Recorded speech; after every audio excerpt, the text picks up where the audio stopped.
여러분 반갑습니다. 제2차 로봇플러스 세미나 모더레이터를 맡은 로봇신문 조균환 발행인입니다. 이번 시간에는 지난 4월 12일부터 16일까지 진행된 세계 최대 제조산업 전시회인 하노버 산업박람회, 일명 하노버 메세 2021에 대한 리뷰 행사로 진행하고자 합니다. 올해 74회째를 맞이한 하노버 메세는 매년 연초 미국 라스베이거스에서 열리는 세계 최대 IT 가전 전시회인 CES를 능가하는 제조업 분야의 세계 최대 박람회로 평가받고 있습니다.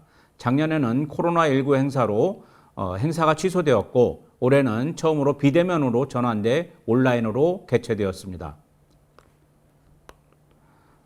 로봇신문과 한국로봇산업진흥원은 4차 산업혁명 시대를 맞아 스마트 산업기술 동향을 파악하고자 하는 독자분들의 요청에 의해 올해 1,800개 업체가 참여한 하노버 메세 행사 관련해 주요 출품업체 동향, 산업기술 동향, 올해 전시회의 특징, 국내 기업들에 대한 시사점 등에 대해 소개하는 자리를 마련했습니다.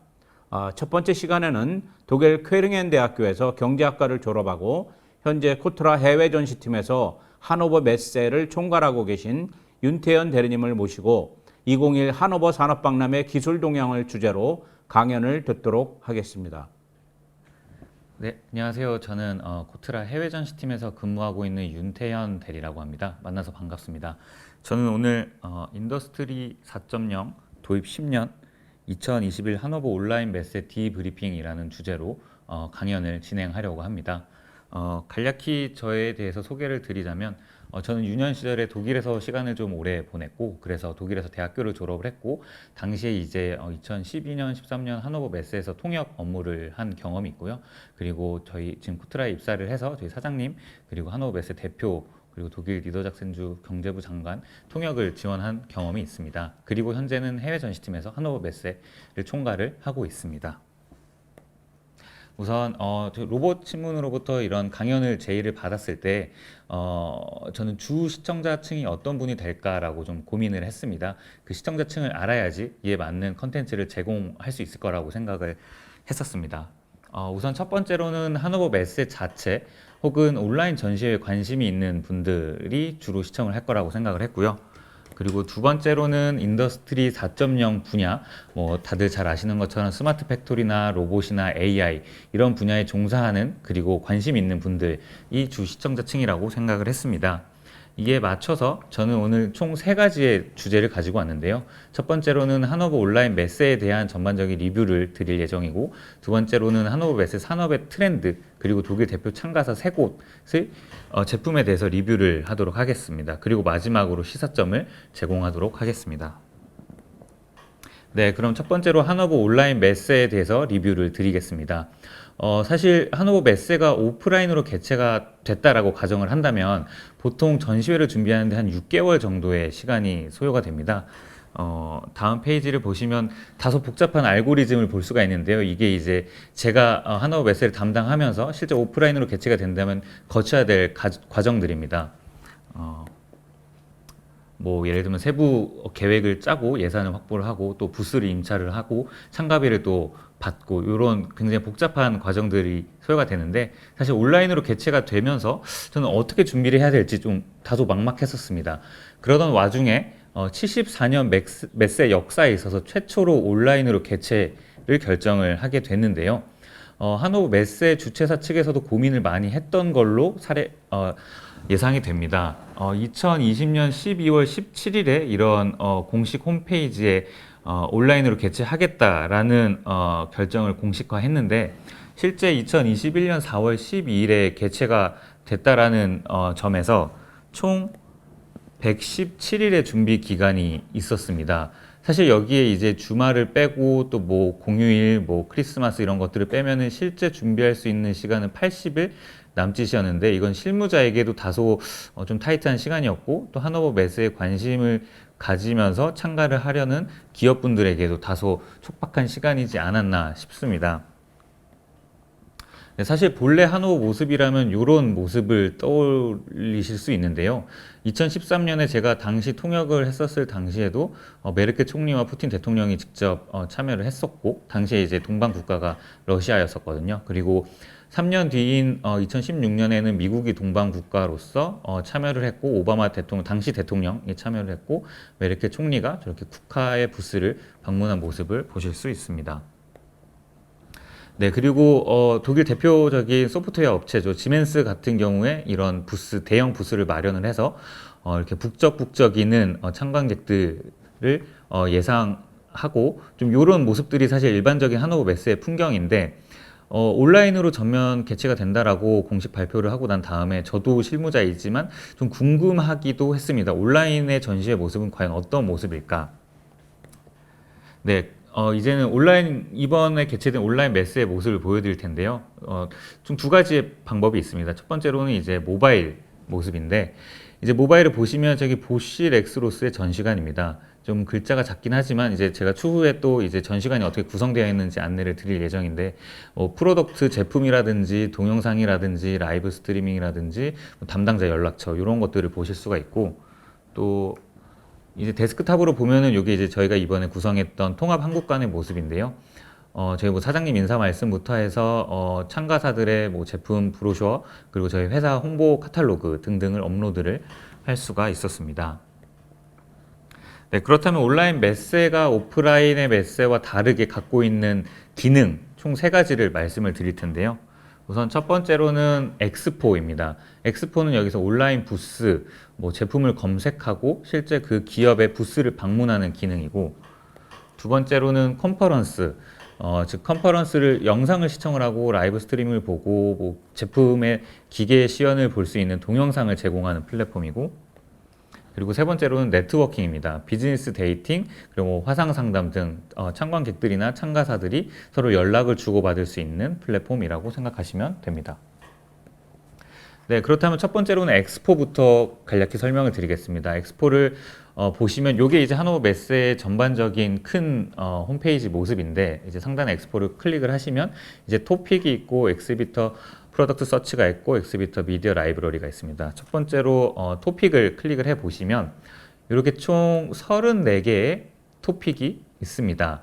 뭐 오토메이션도 있고 뭐 자동화도 있고 뭐 5G도 있고 IT 보안 등등 여러 품목들이 있는데, 여기서 예를 들어서 오토메이션을 클릭을 한다, 나는 이제 자동화에 관심이 있다라고 하시면 이렇게 오토메이션을 클릭하면 이제 이런 관련 참가사들이 쭈루룩 나열이 되고, 그리고 키노트 스피치라든지 관련 컨퍼런스나 행사 이런 영상들을 시청을 하실 수가 있고, 또 관련 업계 동향 트렌드들을 볼 수 있는 뉴스가 검색이 됩니다.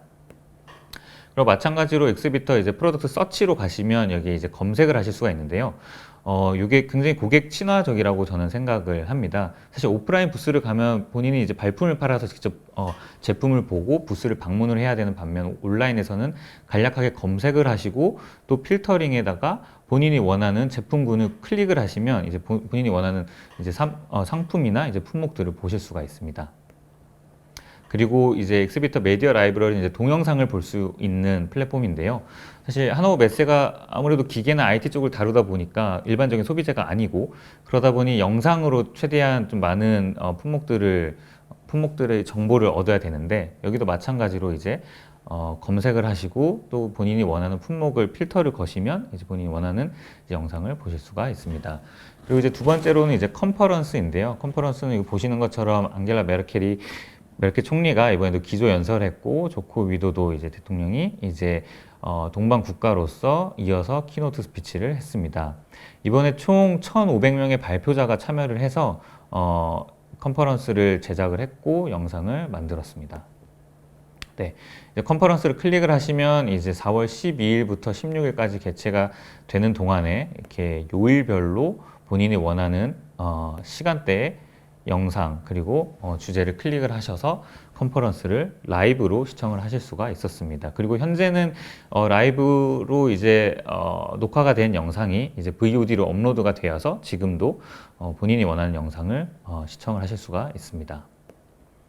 네, 요거는 이제 허버트 디스 이제 폭스와겐 CEO가 이제 연설을 했던 장면을 캡처한 모습입니다.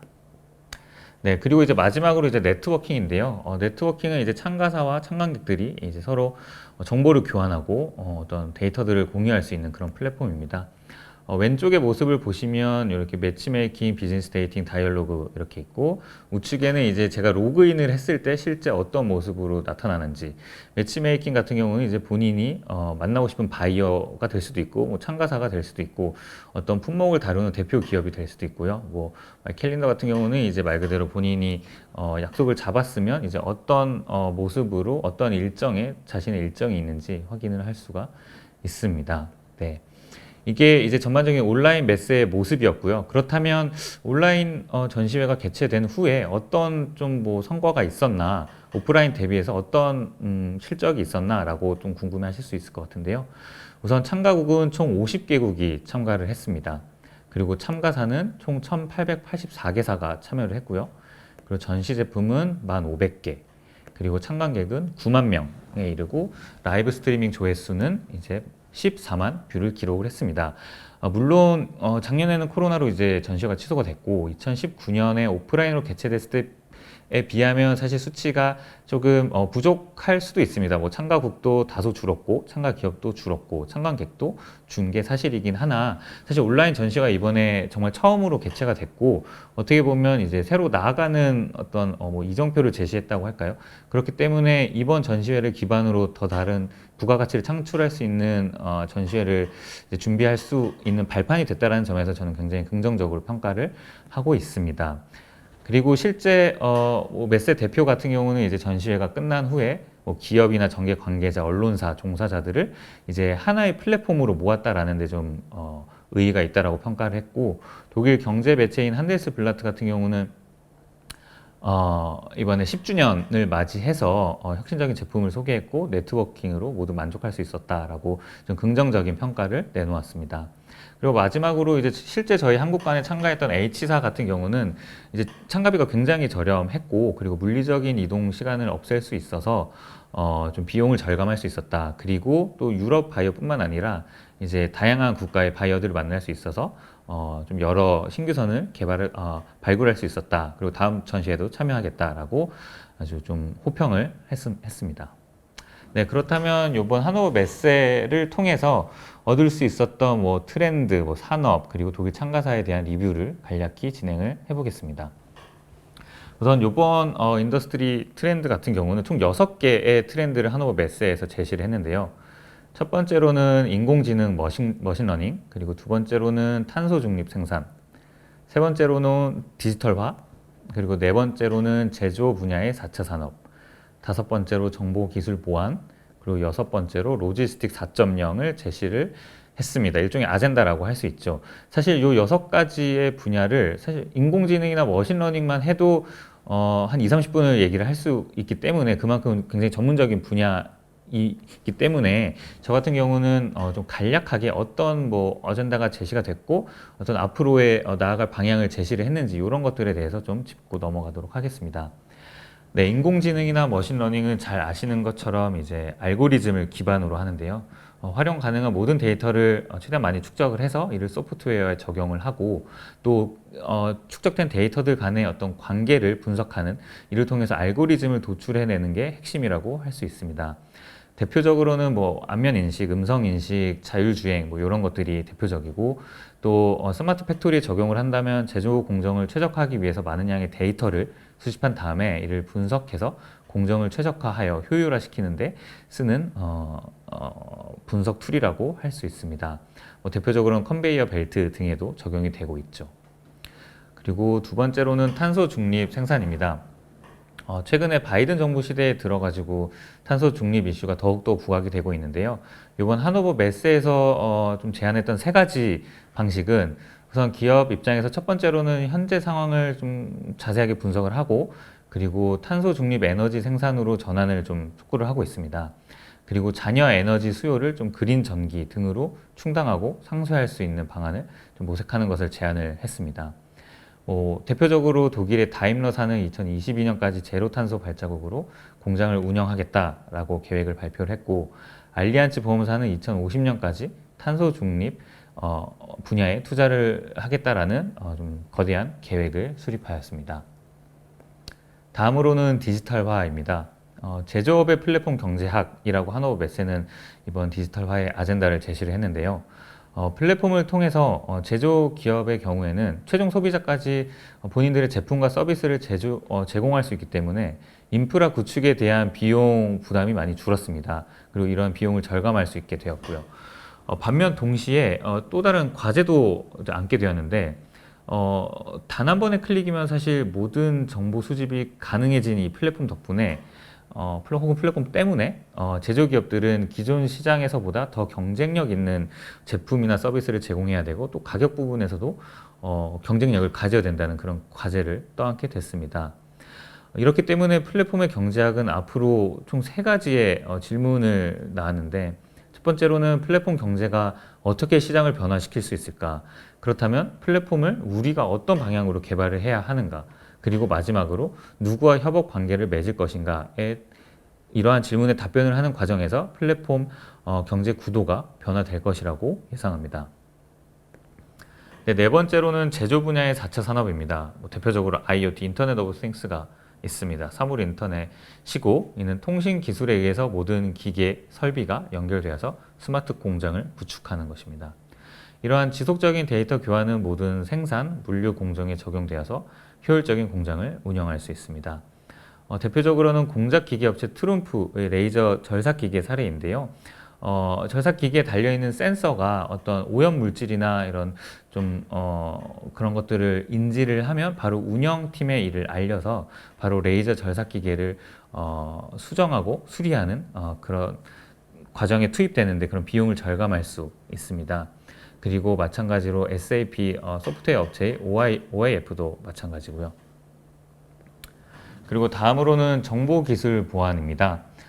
제품 검색에서부터 제품 배달, 비용 지불 방식 등 모든 제품과 서비스를 교환하는 방식의 변화가 생겼습니다. 대표적으로 뭐 음식을 주문하는 데만 해도 이제 저희들의 어떤 주문 방식이 굉장히 변화가 생겼죠. 하지만 이게 아이러니컬하게도 데이터 전달이 많을수록 그리고 본인이 데이터에 의존을 많이 할수록 보안에 더 취약해지게 되었는데요.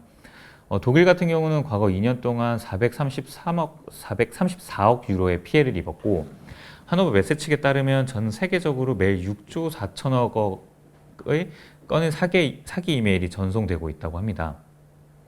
뭐 예를 들어서 본인이 뭐 어떤 회사에 근무를 하고 있는데 화장실에서 어떤 USB를 발견했다. 혹은 어떤 담당자가 본인에게 어떤 서버에 접속할 수 있는 권한을 달라라고 요청을 했는데 이 담당자를 과연 실제 담당자이고 본인이 신뢰할 수 있는지에 대한 의문을 갖게 된다면 이는 정보기술 보안과 연결이 되는 이슈이며 이에 대해서는 사후적인 조치보다는 사전적인 조치가 더욱더 중요합니다.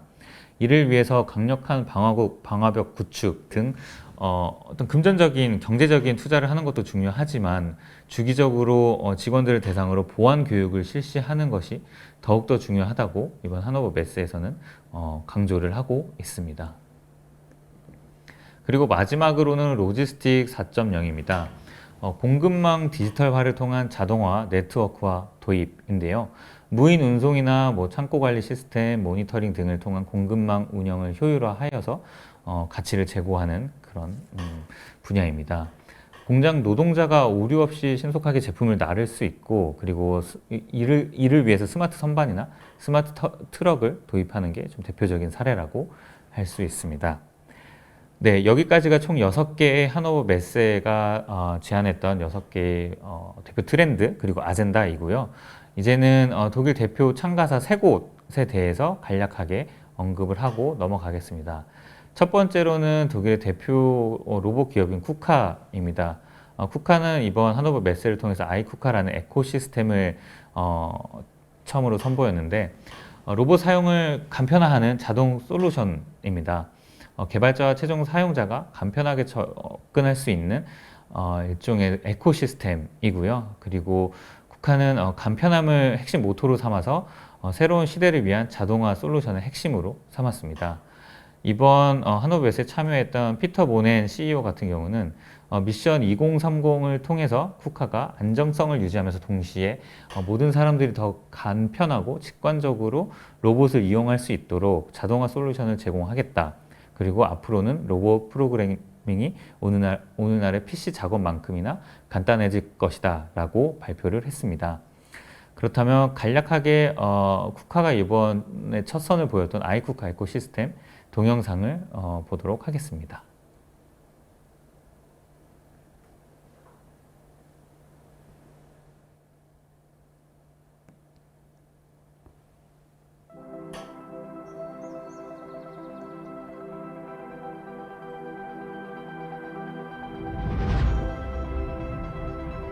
What is our definition of an ecosystem? In nature, it's a community of organisms working together with their environment to thrive, while interacting as one. Digital ecosystems have many of the same aspects as natural ones. Those dominating mobile devices have improved usability and access for every one of us across the world. All digital ecosystems have one common goal: to make incredibly complex things easy. The next natural step is to develop digital ecosystems for robotics. An entirely new and incredibly powerful way to distill and channel KUKA's 120 years of deep know-how and valuable partnerships to more robotics users than ever before. Built around KUKA's new operating system, iKUKA OS, the iKUKA ecosystem aims to change robotics as we know it forever, enabling anyone to reach their automation dreams. The key is providing an intuitive and seamless user experience with accessible hardware and easy-to-use software.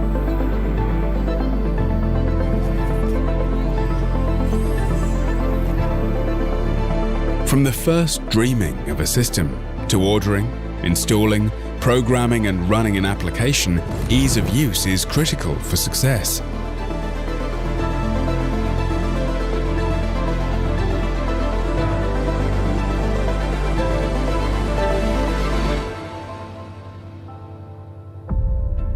Along the way, the various organisms in these digital ecosystems, the providers and consumers, interact together to thrive. Co-opetition helps them to reach their goals as fast as possible and in a fair way, stimulating innovation by connecting multiple providers into overall solutions. With more than 120 years of engineering excellence, almost 50 years developing deep robotics and automation know-how, and more than 25 years building global service and partner networks, KUKA provides the best robotics and automation experience on the planet. And in time, iKUKA will drive this further by taking on a life of its own.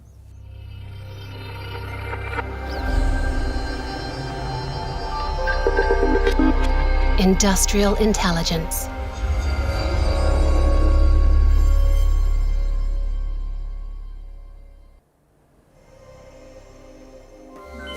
네, 지금 보신 영상이 쿠카가 이번 하도 메스에서 실제 시연을 했던 영상입니다. 그리고 이제 다음으로는 또 독일의 대표 업체인 독일의 대표 업체인 지멘스를 또 설명을 드릴 건데요. 지멘스 같은 경우는 마인드스피어가 이제 대표적인 솔루션이죠. 대부분의 산업 분야나 제조 공정 자동화에 이런 솔루션을 적용을 하고 있고, 전체 공정의 75%가 자동화로 진행되며 불량률은 0.001% 수준에 불과합니다. 그리고 롤란트 부슈 CEO 같은 경우는 이번 하노버 메세를 통해서 디지털화를 통한 혁신의 주기가 더욱 빨라지고 있다. 우리는 과거에도 미래에도 디지털 기술에 대한 투자를 아끼지 않을 것이며 독일 내 산업 중에서 현재 60% 이상이 아직 자동화가 되지 않았기 때문에 그만큼 성장 가능성이 있는 큰 분야다라고 평가를 했습니다. 그럼 간략하게 이번에도 독일 지멘스의 마인드스피어 영상을 시청하도록 하겠습니다.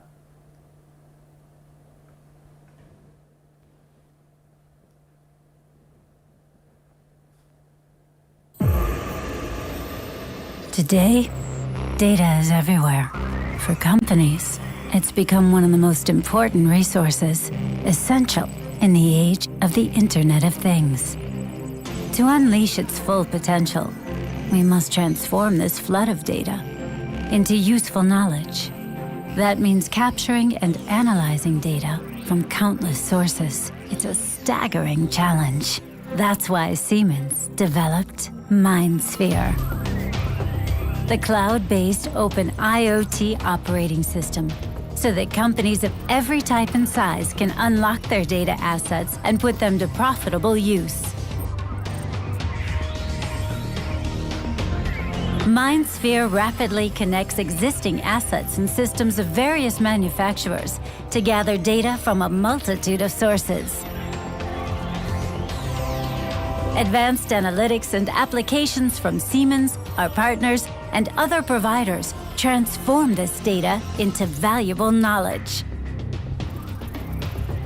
Knowledge that helps increase availability, quality, and efficiency across the value chain. Knowledge that solves problems before they occur. Knowledge that will accelerate processes, open up new levels of flexibility, and simplify decision-making. Knowledge that makes companies better. MindSphere transforms data into knowledge, and knowledge into business success. 네, 지금까지 지멘스의 마인드스피어 영상을 시청을 했고, 마지막으로는 이제 보쉬 렉스로스 독일 기업을 소개해드리겠습니다. 보쉬 렉스로스 같은 경우는 이번에 헤르메스 어워드라는 국제 기술상을 수여를 했는데요.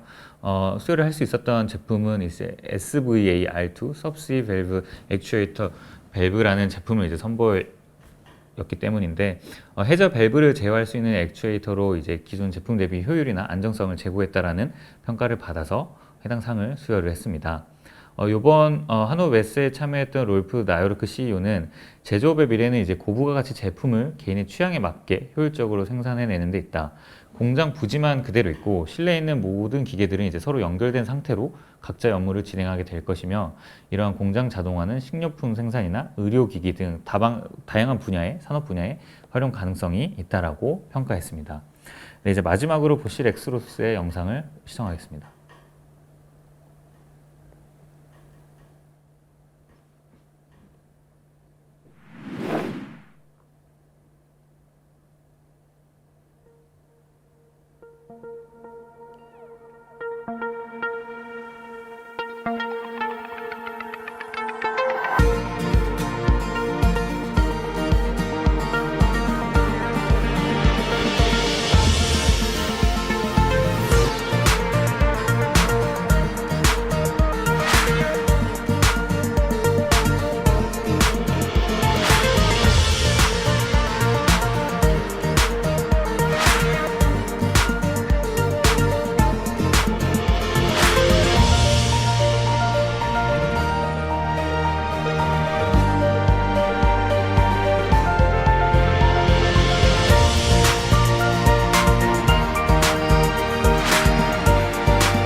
네, 이제 마지막으로 보쉬 렉스로스의 영상을 봤고, 그렇다면 이번 하노버 메스를 진행을 하면서 담당자로서, 실무자로서 어떤 시사점이 있는지 간략하게 저희 의견을 제시하도록 하겠습니다. 추후 전시회 트렌드는 온라인의 장점과 오프라인의 장점을 취한 일종의 하이브리드 형식의 O2O 전시회로 나아갈 것으로 예상합니다. 참가사들은 사전에 온라인을 통해서 더 많은 정보를 서로 주고받을 수가 있고, 그리고 이를 기반으로 오프라인에서 자신에게 최적화된 바이어나 참가사들을 만날 수 있습니다. 그리고 나서 다시 온라인에서 서로의 정보를 교환하는 아주 이상적인 O2의 전시회로 O2의 전시회 모습이 일반화될 것이라고 예상을 합니다. 따라서 그럼 국내 기업들 혹은 온라인 전시회에 참가하고 싶은 고객들은 어떤 스탠스를 취해야 하느냐? 마케팅의 중심이 상품 자체에 있어야 한다고 생각합니다. 오프라인에서는 참가 기업의 부스라든지 디자인이라든지 그런 홍보 측면에 좀 중심을 뒀다면, 온라인에서는 상품을 검색한 후에 그리고 나서 전시 부스를 방문하기 때문입니다. 따라서 검색이 편리하고 이해하기 쉬운 형태, 즉 진입 장벽이 낮은 동영상이 될 수도 있고 어떤 카드 뉴스가 될 수도 있고, 이러한 형태의 마케팅 전략을 구축해야 된다라고 생각을 합니다. 네, 지금까지 저의 강연을 마치고 지금까지 들어주셔서 감사합니다. 코트라 해외전시팀의 윤태환이었습니다.